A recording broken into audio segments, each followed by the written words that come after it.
what if the exact tool you are using to build your dream life is, well, the actual neurological reason you can't enjoy it once you get there? Right, it sounds totally backward. It really does, but think about that for a second.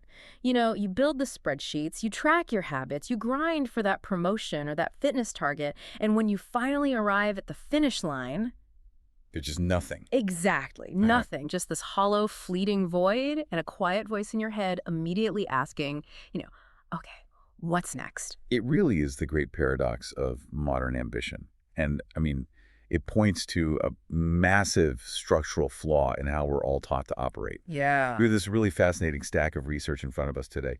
It ranges from clinical psychology papers to critical essays with titles like Rethinking the Goal-Setting Paradigm and The Goal Trap, I love those titles. right? And they all converge on a very uncomfortable truth. Our cultural obsession with, destination-focused living is fundamentally breaking our ability to thrive in the present. Which is why our mission for this deep dive is to completely deconstruct the ultimate gold standard of personal and professional development. And that is outcome-oriented goal setting. Yeah, we are going right after the sacred cow today. Oh, we really are.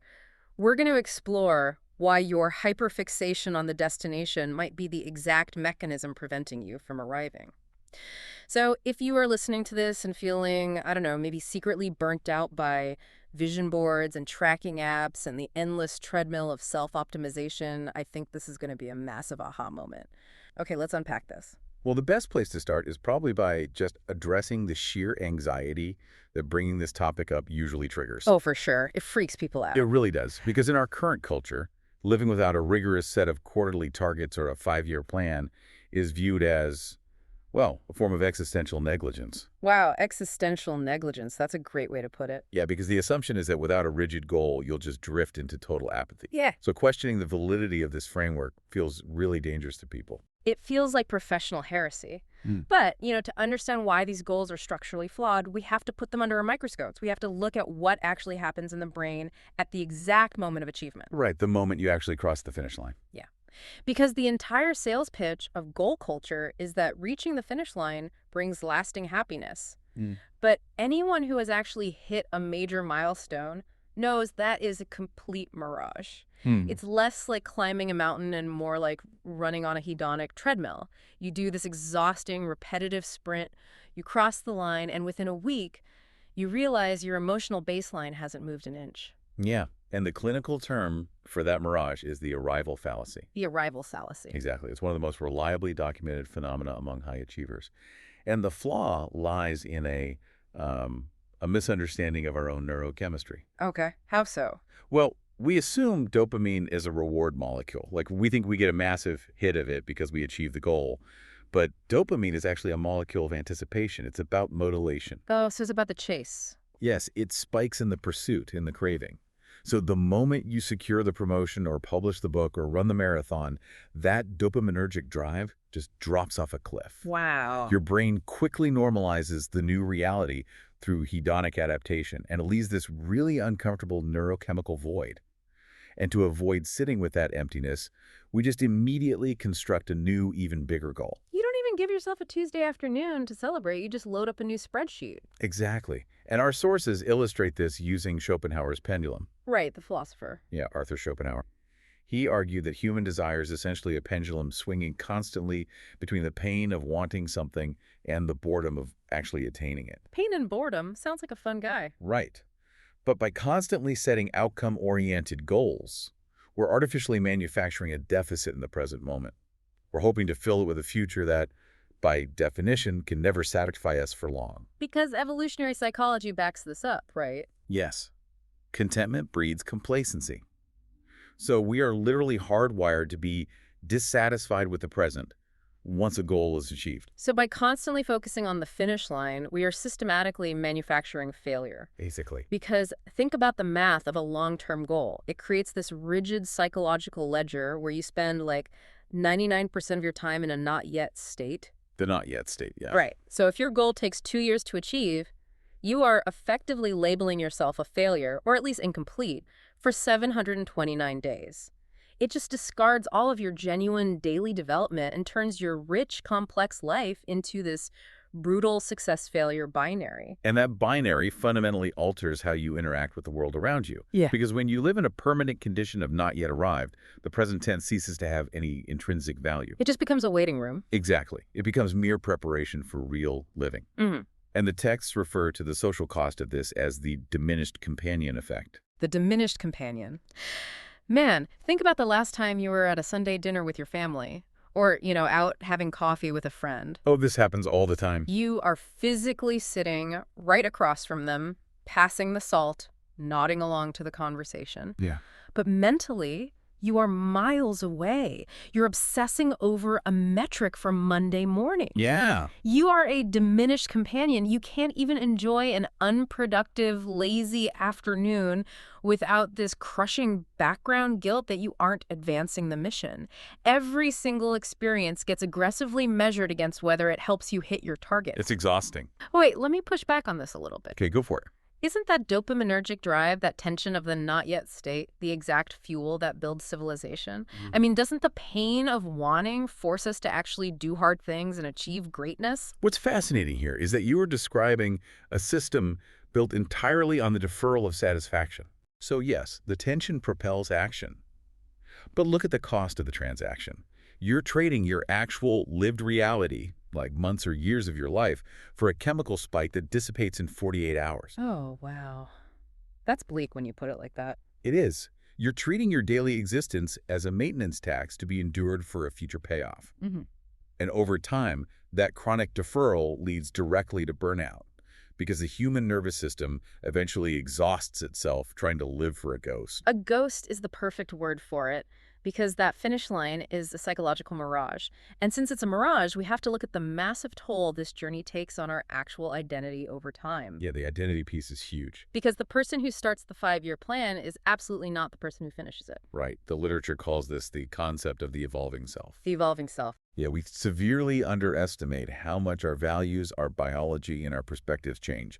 A person setting a massive career goal at age 25 is essentially a completely different psychological entity than the 30-year-old who's actually supposed to cross that finish line. It's like buying a ridiculously expensive, custom-tailored suit, waiting 5 years to put it on, realizing it doesn't fit your body anymore, but forcing yourself to wear it to the office every single day just because you spent a fortune on it. That is such a good analogy. It's absurd. But that illustrates the sunk cost of commitment perfectly. We have this strange habit of treating our past selves as infallible architects of our destiny. Right. We sign a psychological contract with an obsolete version of ourselves. And because we've invested thousands of hours and tied our ego to this specific outcome, we just get trapped. You can't let it go. Exactly.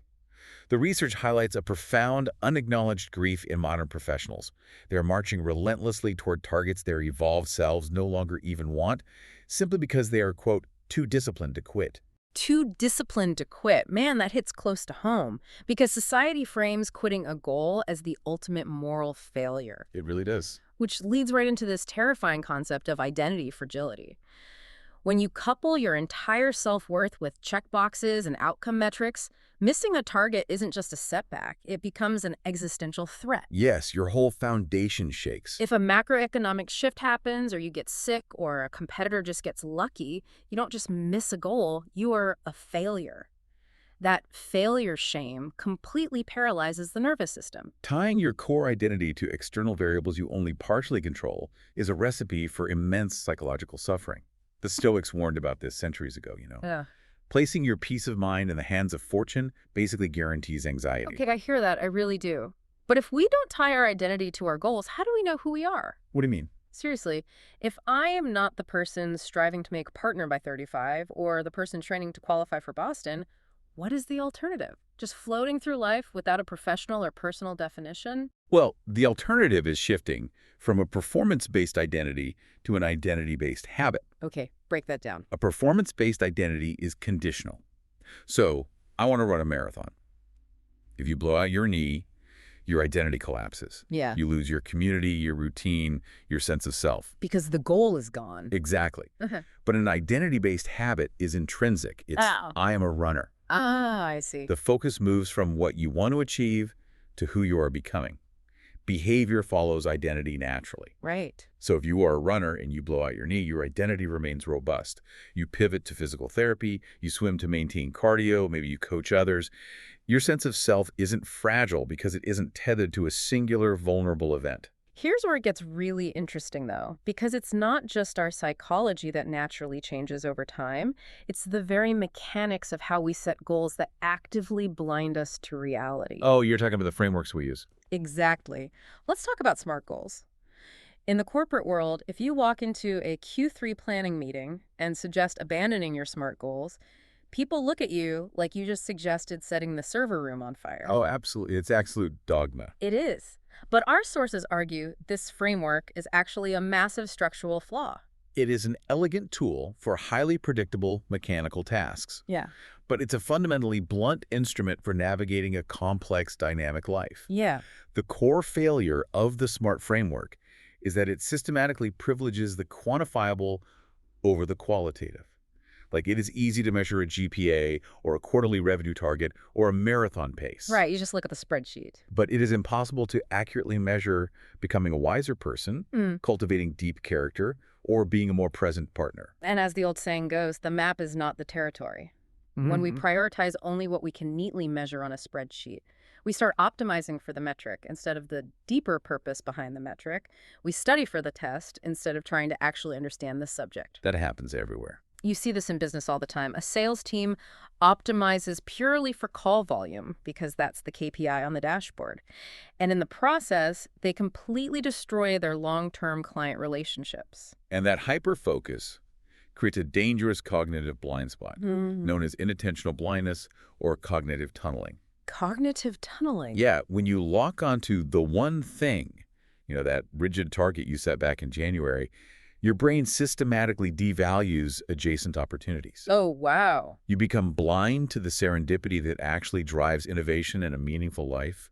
The most transformative moments, the most lucrative pivots in business or in a career are disproportionately unplanned. Oh, totally. If you are ruthlessly locked into your 5-year career plan, you might completely ignore a weird, fascinating side project that pops up in year 2. Exactly. You brush it off because it doesn't align with the spreadsheet, completely missing the fact that the side project was actually your life's best work. Yes. But let me play a devil's advocate for the managers out there. Yeah. If we don't measure it, how do we manage it? I mean, aren't we just inviting total chaos if we abandon these metrics? If we connect this to the bigger picture, abandoning rigid metrics isn't about inviting chaos. It's about preserving your ability to adapt. Adaptability. Yeah. The sources talk about the Stoic pivot. Rigid, long-term goals assume a level of environmental predictability that reality almost never honors. True. Relying on fixed, 5-year metrics actually prevents you from pivoting when the market crashes, or your entire industry gets disrupted by a new technology, or your personal life demands a sudden change. You get stuck. Right. True management of a complex system requires fluidity and responsiveness, not blind adherence to an outdated map. And it gets even worse when we try to force that corporate rigidity onto things we actually enjoy. The research on the overjustification effect absolutely blew my mind. Oh, that is a wild concept. It really is. The data shows that when you attach external measurable metrics to something you naturally love doing, you can literally rewire your brain to kill your intrinsic motivation. It is a fascinating neurological shift. When you engage in an activity for the sheer joy of it, your brain's play circuits are active. The locus of control is internal. Right? But the moment you attach an external, quantifiable goal to it, the brain shifts the locus of control externally. Yes. It's the classic trap of turning a hobby into a side hustle. Just a hustle trap. Let's say you genuinely love baking sourdough bread on the weekends. It brings you peace. Then you read a productivity blog and decide to set a SMART goal to sell 50 loaves a week and turn a profit. And then it changes. Suddenly, you aren't baking for the sensory joy of the craft. Your amygdala now perceives the baking as an obligation, a quota to be met. The external deadline overrides the play circuits in the prefrontal cortex, extinguishing the creative spark. Yeah. You've taken something beautiful and subjected it to the maintenance tax. The maintenance tax is a brilliant way to frame it. It makes so much sense. It does. Often the sheer effort required to manage the apparatus of the goal, The habit tracking apps, the complex Jira boards, the weekly check-ins, it all begins to exceed the value of the actual work being done. The tracking becomes the job. Exactly. It introduces a layer of administrative mental clutter that actively interferes with the quiet, focused practice of whatever your craft actually is. So we have to ask the obvious question. Why do we do it? If this framework makes us miserable, kills our hobbies, blinds us to serendipity, and forces us into obsolete identities, why is society so completely obsessed with setting these targets? At its core, obsessive goal setting is a form of disguised anxiety management. Yeah. Okay, break that down for me. Well, we exist in an inherently volatile, unpredictable world. Crafting a highly detailed 5-year plan provides a powerful illusion of control. Ah, an illusion. Right. It acts as a psychological shield against the open-endedness and terrifying uncertainty of an unscripted life. That is so true. Many people cling to these rigid goals not out of genuine burning ambition, but simply because sitting with uncertainty is deeply uncomfortable for the human brain.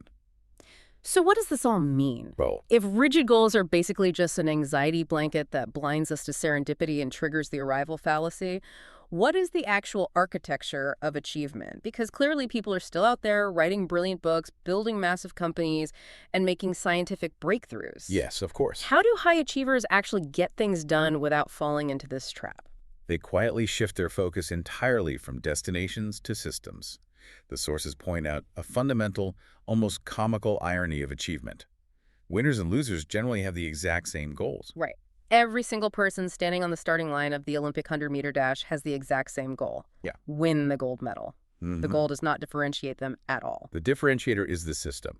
A goal-oriented mindset relies heavily on finite willpower to force action toward a distant outcome. And willpower runs out. Exactly. It's a depleting resource. Yeah. Using it constantly leads to decision fatigue, highly inconsistent bursts of effort, and eventually burnout. Yeah. But a systems-oriented mindset functions very differently. It acts like a bicycle for the mind. As James Clear famously said, "You do not rise to the level of your goals, you fall to the level of your systems." That is a great analogy from the text. You use the goal just for a split second to point the front wheel of the bicycle in a general direction. But the moment you start moving, your mental focus has to shift entirely away from the destination and down to the mechanics of pedaling. This raises an important question, though, for the person listening right now. What's that? How do you actually implement this tomorrow morning? Yeah, practically speaking. The secret lies in automation.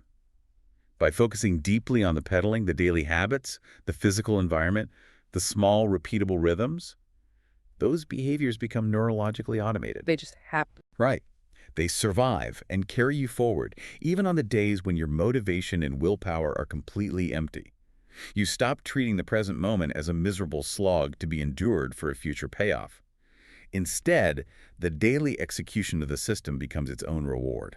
I want to make sure we nail down the practical application here. We aren't telling you to just burn your calendar and drift aimlessly through life, right? No, not at all. We are talking about replacing the straitjacket with what the texts call a loose compass bearing. Yes, the loose compass. It is the crucial difference between saying, I'm going to head north today and explore the terrain, versus saying, I must stand on this exact GPS coordinate by 5:04 Euro PM on Tuesday, or I'm a worthless failure. The loose compass provides just enough northern orientation to prevent you from drifting into passivity, but it is spacious enough to let you fall in love with the daily practice. It gives you room to breathe.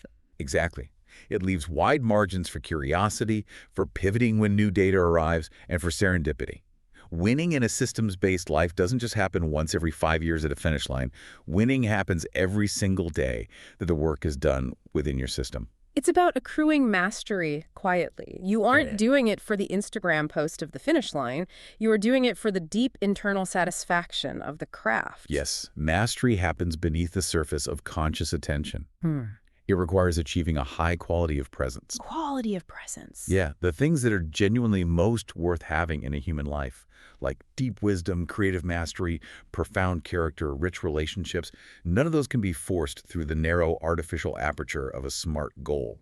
They are organic byproducts of how you choose to live day to day. This entire perspective shift is so freeing. To summarize this for you listening, goals are decent tools for a burst of initial clarity. They're fine for getting you off the couch and pointing you north, but they're absolutely terrible instruments for generating daily happiness, and they are incredibly fragile when it comes to sustaining excellence over a lifetime. True leverage doesn't live in the pristine blueprints of your 5-year plan. It lives in the messy, beautiful design of your daily defaults. It is the small habits, the resilient systems, and the flexibility of character that compound over time to create an extraordinary life. So here is my challenge to you today. Take a hard look at your vision boards. Nice. Look at your fitness trackers. Look at those quarterly KPIs sitting on your desk. Yeah. And ask yourself a brutally honest question. Are these tools actually serving your growth? Or are they just adding a massive maintenance tax to your joy? That's the real question. Are they giving you the freedom to explore, or are they functioning like a heavy anchor, holding you hostage to a contract signed by a past version of yourself? Because life isn't a civil engineering project, and when you finally find the courage to take off the straitjacket of the 5-year plan, you might just find that the open-endedness you were so terrified of is exactly the space you needed to actually arrive. And as we wrap up this deep dive, there is one final lingering thought drawn directly from the psychology text that we want to leave hanging in the air. A question to test exactly how deeply your identity has become entangled with your outcomes. If your current 5-year plan were to disappear tomorrow, who would you be in the silence that followed?